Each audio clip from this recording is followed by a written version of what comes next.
Baik, bismillahirrahmanirrahim. Assalamualaikum warahmatullahi wabarakatuh. Kali ini saya akan coba memberi penjelasan sedikit mengenai slide untuk materi perkuliahan yang seharusnya disampaikan pada tanggal 19 Maret 2020 Kamis minggu kemarin, yang karena adanya kebijakan rektor maka kita laksanakan online. Filenya sudah saya sharing di Simari. Sekarang saya coba beri sedikit penjelasan. Tugasnya sudah bagus-bagus juga. Sekarang kita lanjut. Nah, sebelumnya kita bicara pengaruh muka air tanah, ini juga sudah ada tugasnya, maka selanjutnya adalah kita bicara tegangan yang timbul di dasar pondasi dangkal akibat beban luar. Nah, saya sudah sering sampaikan, maka yang kita perlukan itu ada 3, V, H, dan M. Biasanya dari hasil SAP. Kalian tidak harus bisa mengerjakan SAP-nya, tapi harus bisa mencari tahu berapa besar itu. Beban-beban yang bekerja pada kolom seperti ini. Beban-beban tersebut bekerja pada suatu tempat yang dianggap sebagai peletakan pada bangunan atas yang berjarak tertentu dari dasar pondasi dangkal, atau biasa kita sebut joint reaction. Bisa sih disebut joint reaction. Berapa V, berapa H, berapa M. Nah, contohnya ada vortal seperti ini, di mana di sini ada earthquake atau beban gempa dan beban angin. Kemudian ada dead load dan live load di sini. Nah, yang kita perlukan adalah kita uraikan menjadi berapa reaksi di A, berapa reaksi di B, berapa reaksi di C, berapa reaksi D. Berapa V, berapa H, dan berapa M. Kalau mau teliti maka kalian cek satu-satu, atau kalau mau lebih simpelnya seperti saya biasanya adalah saya lihat dulu pertama V. Di antara A, B, C, dan D berapa vertikal paling besar, itu saya ambil dulu. Kemudian H, yang paling besar berapa saya ambil, dan M-nya paling besar berapa saya ambil. Meskipun tidak berada di, misalnya V sama M-nya di A yang maksimum, hanya di B, nggak masalah, kita ambil yang maksimum semua. Kita anggap kondisi yang terjadi adalah yang maksimum semua. Kemudian itu kita konversikan, kita gambar ke desain pondasi dangkal kita, dimana ingat arahnya berlawanan dengan arah reaksi di joint reaction, karena dia ingat prinsipnya statika, sigma V sama dengan 0, sigma H sama dengan 0, sigma M sama dengan 0. Jadi kalau waktu di portal dia ke atas, hanya di pondasi ke sini, reaksi ke atas, maka di VB ke bawah, momennya pun berganti arah. Nah, misalnya kita anggap titik 0 ini adalah titik pondasi, titik pusat pondasi, maka beban-beban yang bekerja adalah V0-nya sama dengan V, dan M0-nya adalah M, ditambah karena H ini tidak bekerja di bawah sini dengan ada jarak D, maka H ini menimbulkan momen H kali D. Nah, tinggal lihat arah. Kalau ini kan kebetulan M-nya ke kanan, hanya ke kiri, sehingga M0 adalah M min H kali D. Dengan luas lasernya adalah A sama dengan L per B. Nah, yang perlu kita cek sekarang adalah eksentrisitasnya. Jika N0 sama dengan M0 per V0 lebih kecil dari L per 6, maka tegangan pada dasar pondasi sigma maksnya sama dengan V0 per A tambah 6M0 per B kali L kuadrat. Oke, kita ulangi. Cek eksentrisitas dulu.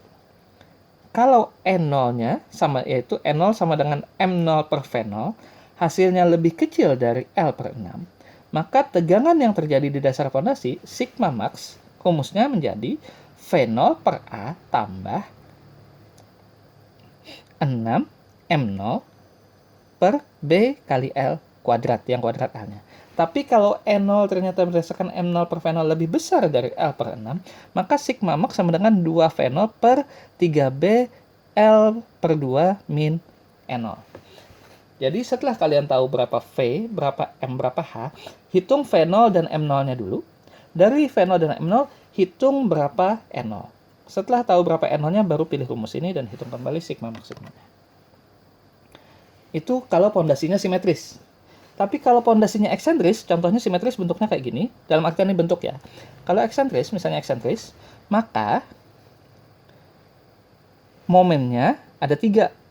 M0-nya adalah pertama momen akibat di atas, kemudian akibat H, dan terakhir akibat adanya eksentrisitas tadi terhadap V. Jadi kalau pondasinya eksentris, M0 sama dengan M min Hx kali D per V kali E.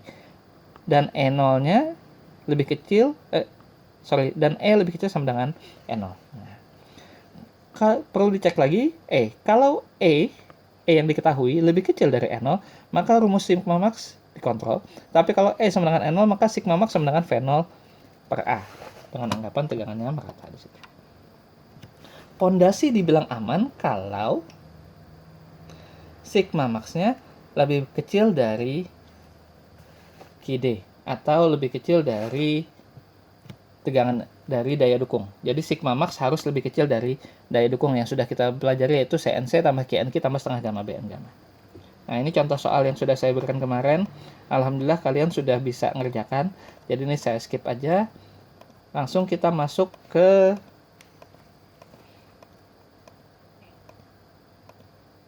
ini sudah kalian kerjakan semua. Homeworknya sudah bagus. Bagian terakhir dari pondasi dangkal yaitu penurunan pondasi dangkal atau settlement. Pada intinya sama seperti materi konsolidasi. Tapi yang dilihat di sini adalah apa lapisan tanah di bawah dasar pondasi. Nah, itu yang perlu dicek. Dan hati-hati kalau ada pasir, akan terjadi immediate settlement. Penyebab settlementnya pertama penambahan beban di atas muka tanah dan kedua penurunan muka air tanah. Komponennya immediate settlement, milik pasir, dan ada consolidation settlement. Hati-hati waktu pelaksanaan terhadap immediate settlement. Kalau tiba-tiba pondasinya akibat ada immediate settlement bisa langsung turun. Kalau consolidation settlement kan jangka panjang. Nah, ini tipikalnya. Biasanya dia akan lama. Kalau consolidation settlement dia lambat, tapi nanti dia akan ada settle di situ. Jadi nggak apa-apa. Yang berbahaya kita lihat di sini adalah yang immediate settlement untuk pelaksanaan.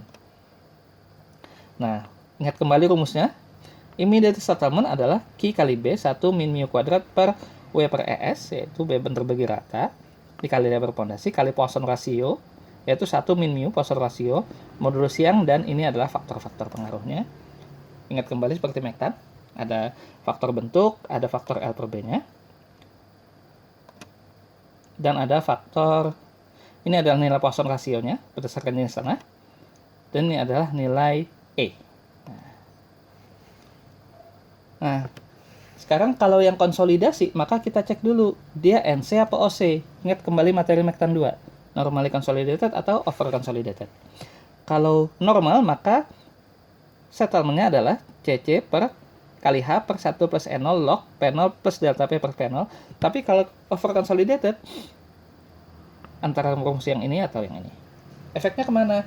Kalau immediate settlement langsung kelihatan. Tapi kalau SC ini, maka waktu kalian merencanakan kolom di atas pondasi, harus ditambahkan nanti berapa besaran SC ini. Kalau terlalu besar, maka harus dipikirkan bagaimana menghentikan SC ini terlebih dahulu. Ini contoh perhitungannya. Jadi yang dilihat adalah yang di bawah sini, apa jenis tanahnya, yang di atas nggak usah. Ya. Nah, menentukan waktu konsolidasinya, time adalah time factor kali HDR kuadrat. Ingat HDR-nya, dia ngalirnya ke atas aja, artinya HDR-nya 1. Kalau bagi ke atas dan ke bawah, maka HDR adalah H per 2 kali CV. CV adalah kecepatan pengaliran, koefisien pengaliran dari hasil konsolidasi. Hasil konsolidasi laboratorium. Time faktornya, kalau kurang dari 60% adalah pi per 4 mu U kuadrat. Kalau lebih dari 60% yang kita inginkan derajat konsolidasinya, maka 1,781 min 0,933 log 100 min mu U persen. Nah, kemudian dihitung besarnya ini variasinya. Ada contohnya juga di sini. Dan ini adalah besar daya dukung berdasarkan beberapa metode, bisa berdasarkan data boring, data sondir. Kita sudah membahas yang data sondir, data boring maka berdasarkan NSPT di sini. Menurut data boring, menurut Prandtl, Q ultimate adalah N plus 2C, yaitu N adalah nilai SPT-nya. Kalau menurut Skempton, maka CNC tambah delta tambah sigma gamma T kali DF kali NK. Nah, kalau berdasarkan sondir, maka kita bicara berdasarkan milik Smartman Nottingham. Ini menurut milik Begeman. Berdasarkan hasil loading test. Oke. Ini ada contohnya, silahkan dilihat kembali. Oke, untuk pondasi dangkal cukup sekian. Semoga bisa ketemu di kelas. Terima kasih. Assalamualaikum warahmatullahi wabarakatuh.